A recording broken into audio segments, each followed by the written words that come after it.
Hey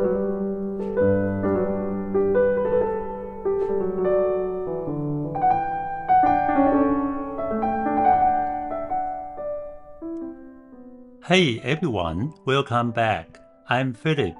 How's it going? Did you have a good week? Today, we are diving into something super relatable. How do we improve our relationships? If you like me and want some tips on getting along better with people, this episode got some cool idea for you. Let's jump in. How to improve relationships? So let's start with a quick question. How many friends do you have? British anthropologist Robin Dunbar says our brain can only handle about 150 stable social connections. It's called Dunbar's number. But here's the breakdown. Inner circle, 3 to 5 super close buddies, those you can spill everything to. Close friends, 10 to 15 people you check in with regularly and lean on for support. Casual friends, 35 to 54, you hang out with now and then. Acquaintances, 100 to 150 people you know but aren't tied with. So, out of 150, only a tiny handful are your ride or die crew. Crazy, right? Then there's this amazing study from Harvard, the Harvard Study of Adult Development. It's been running since 1938, over 85 years, making it one of the longest studies on happiness and health ever. They follow 724 people, some Harvard students, some kids from top Boston neighborhoods, and later their kids, over 1,300 people across generations. The big question was, what makes a happy, successful life? The answer?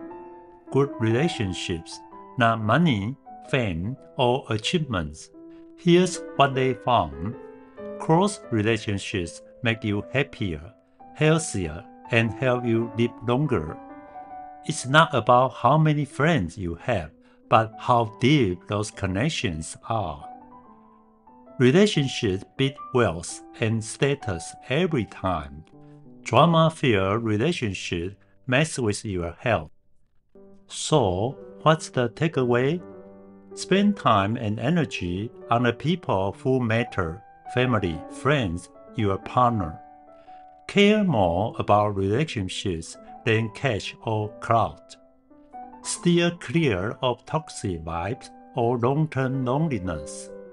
Keep making new friends even as you get older. The guy running the study now, Robert Waldinger, put it like this. Good relationships are the biggest predictor of happiness in life. And it's true, great relationships make work smoother, life happier, and even boost your career. On the flip side, bad relationships leave you stuck when things get tough, and over time they can hit your mental health and job performance hard. So, learning to communicate well, building empathy, and creating positive connections. That's the key to success and happiness. Dale Carnegie's wisdom. Speaking of relationship and communication, you probably heard of Dale Carnegie's How to Win Friends and Influence People. Since 1936, it's sold 150 million copies worldwide. Only the Bible beat it, with 5 to 7 billion over 1,500 years. It's the classic on social skill. Carnegie talked about human weakness, but not in a bad way, just natural tendency we all have. Wanting recognition without being valued and praised. Self-focus. We care more about ourselves than others. Avoiding conflict. criticism or fight make us defensive or shut down. Seeking safety, change or admitting mistake freak us out. Carnegie said, don't fight these, understand them and use them. By giving recognition or skipping argument, you build trust and influence people. So, we boiled it down to 4 simple principles to improve relationships. Praise, listen, respect, encourage. 1. Praise, don't criticize. 2. Care and listen. 3. Respect, don't argue. 4. Encourage, don't order. Let's break this down. 1. Praise, don't criticize. People crave appreciation and hate conflict. So, skip the criticism, blame, or whining. It just makes folks defensive.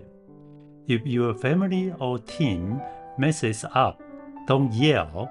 Figure out why and guide them forward. Saying thanks or nice job goes a long way. Even small praise fires people up. Japanese psychiatrist Shion Kabazawa, in his hit book The Art of Output, say, positive words change everything: work, life, marriage. Research from the University of North Carolina backed this. Teams with 3 times more positive than negative talk perform better and stick together. Less than that, and people quit more. Top team hit at a 6-to-1 ratio. For couple, if it's under 5-to-1, divorce odds spike. 94% accurate prediction. So, for success and good vibe, positive words need to outnumber negative by at least 3-to-1. Example, a boss sees his factory production sucking, low morale, no progress. Instead of chewing out the worker, he asks the day shift's output. 6 units, write 6 on the floor and leaves. Night shift sees it, thinks it's a challenge and bumps it to 10. Day shift hit 12. In days, it's the company's best department. Why? People love recognition and challenge, not blame. 2. Care and listen. We are naturally self-focused, so we gotta learn to care about others. Really listen, don't just plan your next line. Be a good listener, let them talk. People love being heard, it builds bonds fast. Remembering, named, and smiling. Let's show respect and break the ice. A salesperson visits a cold client and, instead of pitching, says, "Whoa, your garden is amazing. How you do that?" The client talks gardening for 30 minutes, while the salesperson nods and praises. Then the client goes, "So, what are you here for?" and buy right after the quick pitch. Why? People open up when they feel listened to. 3. Respect, don't argue. Nobody likes being forced, and arguing rarely changes minds. It just digs people in deeper. Respect their view, even if you don't agree. Say, "I get where you are coming from," then suggest something. Better yet, guide them to figure it out themselves. It beats barking order. During the Civil War, Lincoln was mad when General Meade didn't chase Lee's army after Gettysburg. It could have ended the war early. He wrote a harsh letter but never sent it. Why? Meade had just one beak, and criticism might have pissed him off or made him quick. Lincoln talked to him gently instead. Lesson? People hate criticism, especially under stress. They need support, not fight. 4. Encourage, don't order. Nobody likes being corrected. Instead of "you should do better" or "you are wrong," try and ask him, "what do you think could work?" It builds trust and inspires change. A mom's 15-year-old son was rebellious, bumping school, fighting her. Yelling didn't work, so she switched gears. "What do you want to do in life?" He said, "car mechanic."